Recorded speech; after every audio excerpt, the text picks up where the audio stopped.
I was standing in front of the full-length mirror, clutching the edges of my silk veil until my knuckles turned white. Outside the bridal suite, the hallway was silent. Too silent.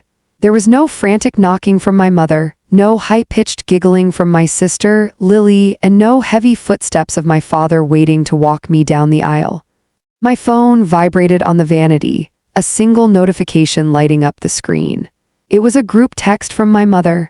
"So sorry, Harper, but Lily's graduation brunch is running late, and she's just so exhausted from all the celebrating.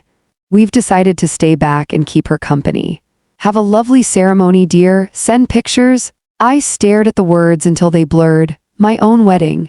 The day I had planned for 18 months. My parents weren't coming because my sister, the golden child who had been pampered her entire life, was tired from a party they had thrown her the night before. This was the final straw. For 24 years, I was the shadow, the backup plan, the one who filled the gaps when Lily didn't want the spotlight. But not today. Today was supposed to be mine. I looked at my reflection. My makeup was flawless, my dress cost more than my father's car, and my heart was turning into a block of dry ice. I didn't cry. The time for tears had ended when I realized that being the good daughter only got me a seat at the kids' table of my own life. I picked up my phone and dialed a number I had kept saved for months, a secret I hadn't even told my parents. "Is the car ready?" I asked, my voice steady, cold, and utterly devoid of the girl they thought they knew. "Waiting at the east entrance, Mrs. Sterling," the voice on the other end replied. Mrs. Sterling. The name felt like a suit of armor. My family didn't even know who I was marrying. They hadn't bothered to meet him. They assumed I was marrying some guy from the office because they never listened when I spoke. They didn't know that the man waiting for me at the altar was the CEO of the very firm that held my father's mortgage. They didn't know that while they were clinking glasses at a suburban brunch, I was about to become one of the most powerful women in the city. I walked out of that room alone. No bridesmaids, no family, just me and the echo of my heels on the marble floor. The ceremony was intimate, private, and breathtakingly expensive. As I exchanged rings with Julian, I felt a weight lift. Every time my phone buzzed in my lace clutch with another "oops, sorry" text from my cousins or aunts who followed my mother's lead, I felt a surge of adrenaline. They thought they were snubbing a victim. They had no idea they were witnessing the birth of their own downfall. After the "I do's," Julian leaned in, his eyes searching mine. "Are you sure you don't want to call them one last time?" I looked at the diamond flashing on my finger, then out the window toward the private jet idling on the tarmac. "No," I whispered. "Let them enjoy their party. They're going to need the memory of it when they see where we're going next." The silence of the private cabin was a luxury I hadn't known I needed. As the jet leveled out over the Atlantic, the champagne in my glass barely rippled. Julian was focused on his laptop, finalizing a merger that would likely bankrupt half the firms in my hometown by next quarter, but his hand never left mine. He was the powerhouse they all feared, and they didn't even know his last name. My phone was still blowing up. Now that my wedding ceremony time had passed, the guilt-tripping texts were starting. My mother sent a photo of Lily laughing with a cupcake in her hand, captioned, "Lily says she's so sorry she missed it. We're all having a toast for you here. Hope the courthouse wedding was sweet." A courthouse wedding, that's what they thought of me. They assumed I was settling for a quick ceremony in a drab room because I wasn't the star of the family. They had no idea I was sitting on Italian leather, 30,000 feet in the air, heading toward a private island in the Maldives that Julian owned. Not rented, owned. "They're still texting," Julian noted, glancing at my screen. "Do you want me to have their phone lines cut?" I laughed, but there was no warmth in it. "No, I want them to have full service. I want every single bar of LTE available when I post the first photo." I waited until we landed. The air in the Maldives was thick with the scent of salt and expensive jasmine.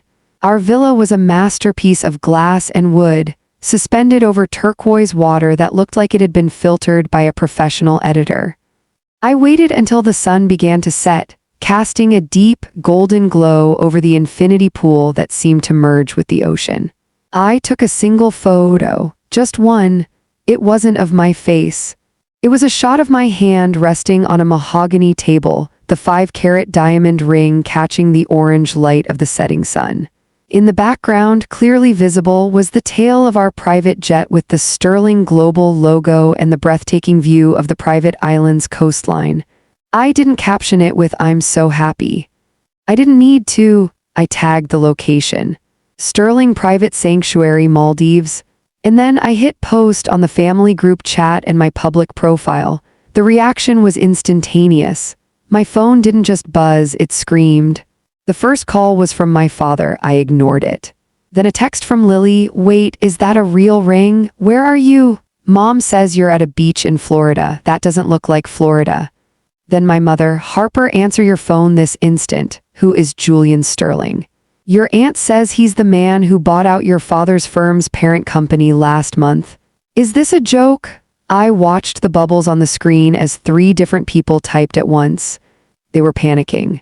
The realization was sinking in that they hadn't just missed a small wedding, they had snubbed the wife of the man who held their financial future in his hands. "The shark is circling," Julian whispered, leaning over my shoulder as he watched the messages flood in.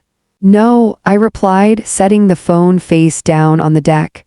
"The shark just realized she owns the ocean. How long does it take for a family's love to turn into a business transaction? For mine, it took exactly 42 seconds, the time it took for my mother to Google the net worth of Julian Sterling. By the next morning in the Maldives, my phone had over 100 missed calls. The guilt-tripping texts about Lily's exhaustion were gone, replaced by frantic, sugary sweet voice notes. My mother's voice was trembling in the latest one. "Harper, sweetie, we are all so confused. We had no idea you were marrying into the Sterling family. We thought, well, it doesn't matter what we thought. We're so sorry we missed the ceremony. We're booking flights to come see you right now. Just tell us which resort you're at."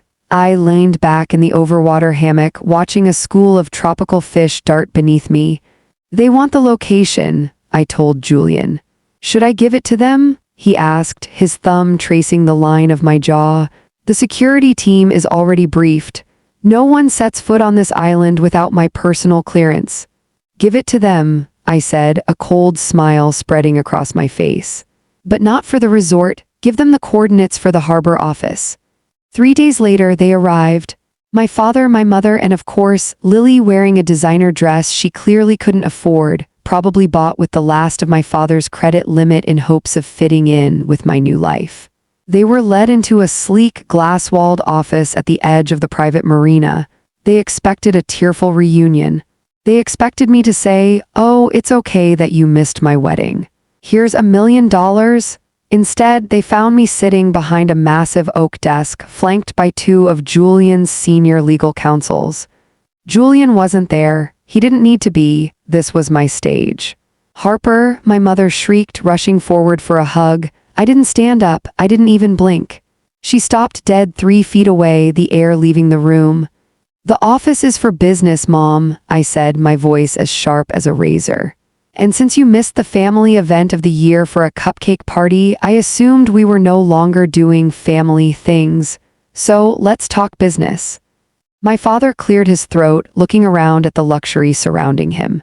"Now, Harper, let's not be hasty. We made a mistake. She was having a hard time and we just thought—" "You thought I didn't matter," I interrupted. "You thought I was the safe bet. The one who would always be there even if you stepped on me. But here's the reality. My husband's firm just finalized the audit on your mortgage. You're 3 months behind Dad and the parent company. Julian bought it yesterday." The color drained from my father's face. Lily gasped, her eyes darting between us. "You wouldn't. You're my sister, Harper. You have all this. You can just fix it." "I could," I said, leaning forward. "I could fix everything with a single signature. I could pay off the house, set up a trust for you, and give you the life you've been pretending to have. But why would I? You couldn't even give me 4 hours of your time on the most important day of my life. Why should I give you a single cent of mine? We're family," my mother sobbed, the fake tears finally starting. "No," I replied, sliding a legal folder across the desk. "You're tenants, and your lease is up." I remembered being 7 years old, standing in the rain at my own birthday party because my parents had rushed inside to comfort Lily after she scraped her knee on a blade of grass. They forgot I was even outside. For 17 years, that was the pattern. Harper is fine, Harper is strong, Harper doesn't need us. Sitting in that high-backed leather chair in the Maldives, I realized they were right about one thing: I didn't need them. But they desperately, pathetically needed me. "You're evicting us," my father whispered, his hands shaking as he gripped the edge of the mahogany desk. "Your own parents over one missed wedding?" "It wasn't just one wedding, Dad," I said, my voice dropping to a whisper that commanded the entire room. "It was every dance recital you missed because Lily had a cold. It was every graduation you arrived late to because Lily needed a new dress. It was the 24 years you spent making me feel like a supporting character in someone else's biography." Lily stepped forward, her face twisted in a mixture of rage and desperation. "You're just a gold digger, Harper. You married this guy for his money and now you're acting like a queen. You think you're better than us?" I stood up slowly. The legal counsel moved aside, giving me the floor. "I didn't marry Julian for his money, Lily. I married him because when I met him, he was the first person in my entire life who looked at me and didn't see a backup plan. He saw a partner. He saw a force of nature. And as for being better than you, no, I'm just more expensive to ignore now." I turned to the lead lawyer. "Is the paperwork ready?" "Yes, Mrs. Sterling. The foreclosure on the primary residence is scheduled for the 1st of the month. The severance of all familial financial ties is complete." My mother let out a strangled sob, reaching for my hand across the desk. I pulled back, the movement cold and calculated. "I have a gift for you, actually," I said, reaching into the desk drawer. I pulled out a small, white envelope. My mother's eyes lit up with a flicker of hope. She probably thought it was a check, a peace offering. She ripped it open with trembling fingers. Inside was a single, glossy photograph. It was the photo of the three of them at Lily's graduation party, the one they had sent me while I was sitting alone in my bridal suite. On the back, I had written 4 words in black ink: "I hope it was worth it." "The boat is waiting at the dock to take you back to the main airport," I said, sitting back down. "I've paid for your economy class tickets home. Consider it my final contribution to the family fund." "Harper, please," my father begged as the security guard stepped into the room. "We have nowhere to go. The bank will take everything." "Then I suggest you ask Lily for help," I replied, not looking up from the documents on my desk. "After all, she's the star of the family. Surely she can save you." They were let out, their screams and pleas echoing down the glass hallway until the heavy doors clicked shut. Silence returned to the office, a beautiful, expensive silence. Julian walked in a few moments later, leaning down to kiss the top of my head. "Is it done?" "It's done," I said, feeling a weight evaporate from my chest that I had been carrying since I was 7 years old. "They're gone. What now?" he asked.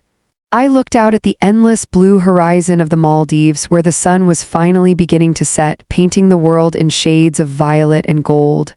I didn't feel guilty. I didn't feel sad. I felt powerful. "Now," I said, clicking the lock on my phone and tossing it into the wastebasket. "We actually start our honeymoon."